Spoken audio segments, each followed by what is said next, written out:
আসসালামু আলাইকুম দর্শক, স্বাগতম জানাচ্ছি কামরুনস ফুডি টাইমে। আবারও চলে এসেছি নতুন একটি রেসিপি নিয়ে। আজকের রেসিপি হচ্ছে আটার রুটি। অনেকে কমপ্লেন করে থাকে রুটি বানানোর পর ঠান্ডা হলে শক্ত হয়ে যায়।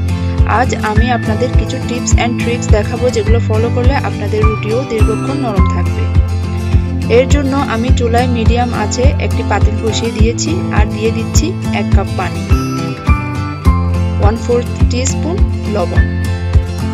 এখন পানিটা ফুটে ওঠা পর্যন্ত অপেক্ষা করব। পানি ফুটে ওঠার পর আমি যেই কাপ দিয়ে পানি দিয়েছিলাম সেই কাপে 1 কাপ আটা দিয়ে দিচ্ছি, অর্থাৎ 1 কাপ পানির জন্য 1 কাপ আটা। এখন চুলার আঁচ লোতে রেখে পানির সাথে আটা ভালোভাবে মিশিয়ে নিব। আপনার রুটি কেমন হবে তা নির্ভর করবে এই খামিরের উপর। মেশানো হয়ে গেলে চুলার আঁচ বন্ধ করে ঢাকনা দিয়ে ঢেকে রাখছি 5 মিনিটের জন্য।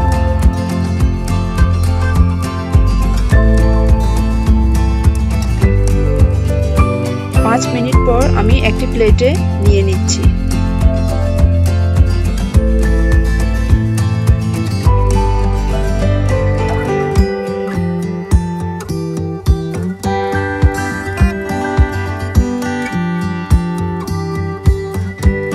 এখন আমি গরম থাকা অবস্থায় খামিরটাকে ময়ান দিয়ে দিব। চেষ্টা করবেন গরম থাকা অবস্থায় ময়ান দিতে। আর এখানে কোনো শুকনো আটা বা পানি মেশানো যাবে না। এই ময়ানটা ভালো না হলে আপনার রুটি কখনোই ভালো হবে না। তাই ধৈর্য ধরে ভালোভাবে ময়ান দিতে হবে। যদি হাতে বেশি গরম লাগে তাহলে হাতটা পানিতে একটু ভিজিয়ে নিতে পারেন।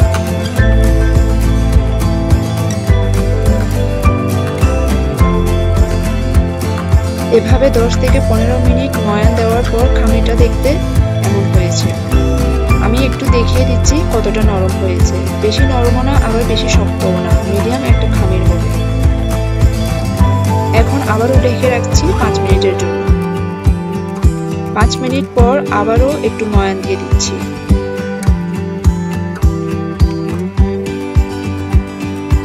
এখন আমি এর থেকে ছোট ছোট লেচি কেটে নিব।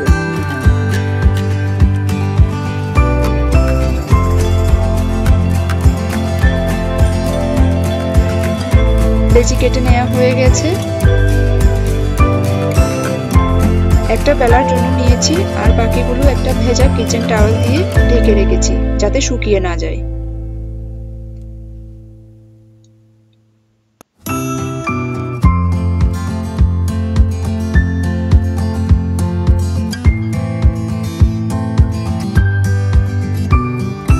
আর বেলার সময় চেষ্টা করবেন যত সম্ভব কম আটা ব্যবহার করতে, এতেও কিন্তু রুটি শক্ত হয়।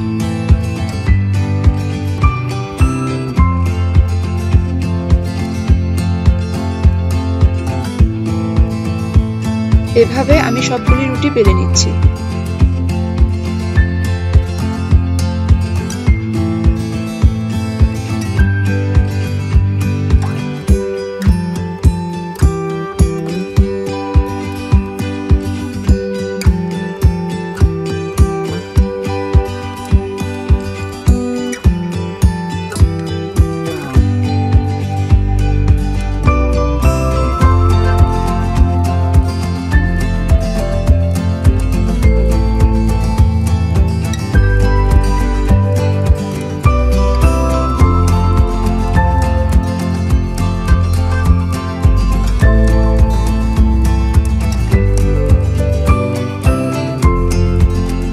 সবগুলো রুটি বেলে নিয়েছি আর বেলে নেওয়া রুটিগুলিও ভেজা কিচেন টাওয়েল দিয়ে ঢেকে রেখেছি যাতে শক্ত হয়ে না যায়।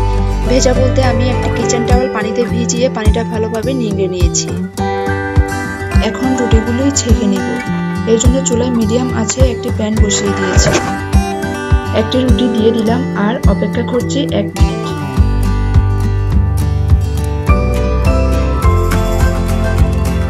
আপনারা হয়তো লক্ষ্য করছেন উপরে কিছু ছোট ছোট বাবুলের মতো দেখা যাচ্ছে। এর মানে হচ্ছে রুটিটার একটি পাশ হয়ে গিয়েছে। এই পর্যায়ে আমি রুটিটা উল্টিয়ে দিচ্ছি। এখন রুটির চারপাশে আলতোভাবে চেপে দিচ্ছি। রুটি ফোলার আগে কখনো রুটির মাঝখানে চাপতে যাবেন না, এতে রুটি ফোলার সম্ভাবনা কম থাকে। আমি একটি বাটিতে নিচে একটা কিচেন টাওয়েল বিছিয়ে দিয়েছি। এতে রুটিটা রেখে গরম থাকা অবস্থায় ঢাকনা দিয়ে ঢেকে রেখেছি। এই স্টেপটা ফলো করলে আপনাদের রুটিও প্রায় 24 ঘন্টা নরম থাকবে। এখন আমি আরো একটি রুটি ছেঁকে দেখিয়ে দিচ্ছি।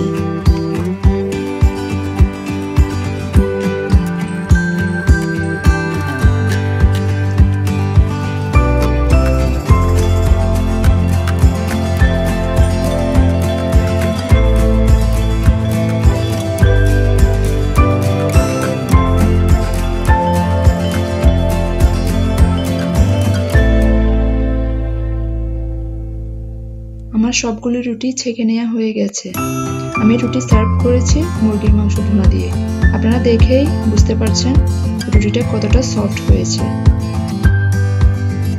আশা করছি আমার আজকের এই রেসিপিটি আপনাদের ভালো লেগেছে। ভালো লাগলে প্লিজ লাইক দিবেন, শেয়ার করবেন আপনার ফ্রেন্ডস এন্ড ফ্যামিলির সাথে। আর সেই সাথে চ্যানেলটি সাবস্ক্রাইব করার অনুরোধ রইল। সবাই ভালো থাকবেন, সুস্থ থাকবেন। আল্লাহ হাফেজ।